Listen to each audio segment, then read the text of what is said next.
not for kids. It never was. About 6 years ago, maybe a little longer than that, I was really trying to quit a 20-year-long smoking habit. I had some family members who either had serious health issues, or in one case, my grandfather I was named after passed away from smoke-related diseases. For about 30, 40 times a day, I would walk downstairs, go into the backyard, light up a cigarette, and go back to my office. I had been a smoker probably since 13 or 14 years old. I like to exercise, hike, mountain bike, play basketball. Tobacco always took that away, and the older I got, the more I hacked and the more I tried to quit. I tried hypnotists, I tried acupuncture. Patches and nicotine gum and cold turkey, hypnotism and Chantix and everything else you could possibly try. I tried the patch. The patch gave me nightmares. The patch made me itch, and I still wanted to smoke because I still wanted to light a cigarette and like puff. Creating that mental association with your nicotine addiction to a source that is enjoyable to some degree, as opposed to a source that you know on so many levels, consciously and subconsciously, you actually hate, is a major way to break the cycle of smoking. Using a flavor like strawberry or something desserty or something sweet, and once you do, you see the success rate of people completely quitting smoking go up.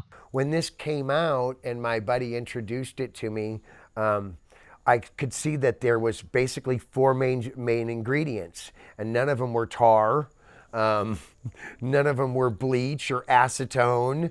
From that day, we had quit and started vaping and looked into it, and it went from there. Just researched for about a year where to open up a vape shop, and wanted to help people quit smoking because we had quit smoking, and finally got my parents to quit too. It wasn't started by large corporations with deep pockets. It was basically started by former smokers who switched to vaping in the early days, discovered how great it was, and wanted to sell these products to other smokers and help people and do good for public health. The vapor industry has been the only industry in the past 40 years that actually allowed the common person to start a business and make it successful without requiring major bank loans and major investment, and actually for the first time since 40 years, live the American dream. Starting a business with $5,000 in the corner of a living room, and within a few years moving through 3 office spaces after that. Now we're on almost a 10,000 square foot facility, at the peak having 20 employees. At the end of the day, one thing that really attracted me to it was, here's an industry I can be a part of that I have a personal passion for, that I know that I can sleep really easy at night, knowing that everything that we're selling and doing, really has a positive impact on people.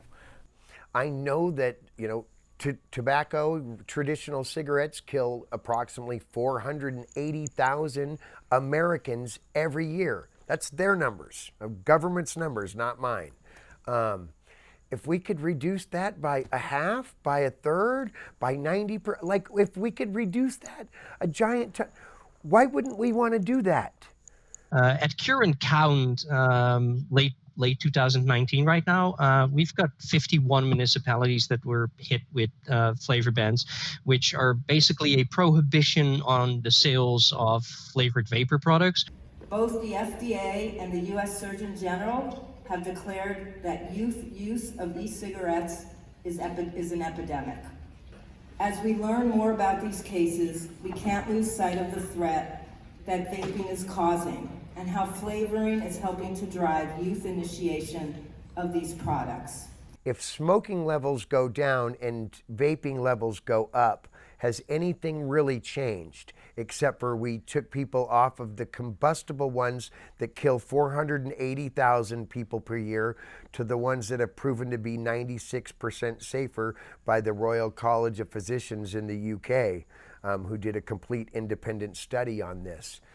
They believe that if you ban flavors, kids will not be attracted to these products. Banning flavors does nothing other than denying adult smokers access to products that have actually worked very well for 30 million Americans.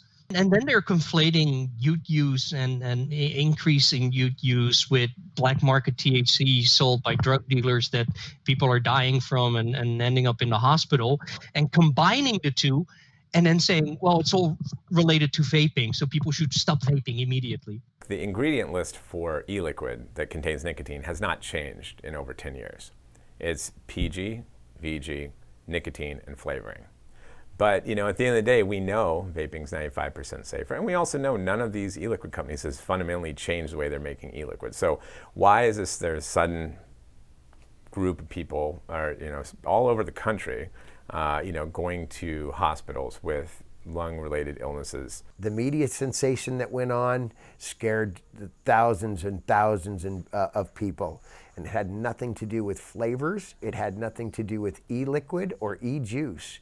It was people vaping black market THC cartridges. Not one person in the past 9 years here has come in and said, I have lung disease or I had to go to the hospital. I care for the customers. I would never sell something that if someone came to me and said they had to go to the hospital and something happened tragically, I would make sure people were aware of it.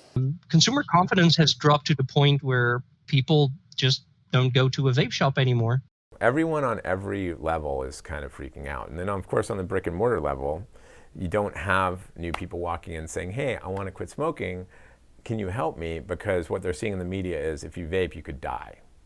I was seriously considering something else to do. And I'm a full-time mom and a full-time worker. I mean, I don't have much time to take on 2 other projects to make more, to make a living. My daughter, she's a freshman. She's been secretly going to counseling because she's stressed out that the store's going to go. And now I'm going to cry. Because it has been hard. So, she told me she's been going to see the private counselor at school because she's worried about her mom and her business. That's sad. To go see the counselor because she's worried about her mom's job and the family business. A storm is coming, and 13 million smokers aren't just going to roll over. You're just going to cause more of a problem and harm more people, than before. They don't actually accomplish anything with a flavor ban other than creating a black market. In a black market, nothing is regulated. Nobody has any GMP or control over the products that anybody makes. So what happens if a manufacturer decides to swap out propylene glycol for ethylene glycol because it's cheaper? It's like that could possibly lead to death and illness, the same sort that we've been seeing with the black market THC cartridges. But if you make all of the reputable juice companies stop making flavors, anything they buy online is now black market or made overseas or not regulated, and we don't know what's going in it. Flavors are not going to go away. You're just going to make the actual juice makers stop making them. I would just hope that at some point our country will get tired of living in an over-dramatized reality TV show, that people would read beyond a headline, and that we would slow down a little bit and try to make decisions, especially for lawmakers, based on factual data and what's best for public health. And I've put my heart and soul into this little store, whether it's little and to other people, it means a lot to me. There's been a lot of, hard work put into this store.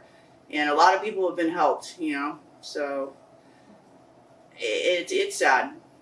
Everyone has been trying for years to invent the next thing to get people off of cigarettes. This was it.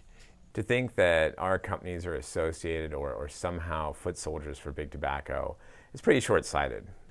It's the same people that are my friends and neighbors that have started these companies across, and I have friends now across the nation because of this.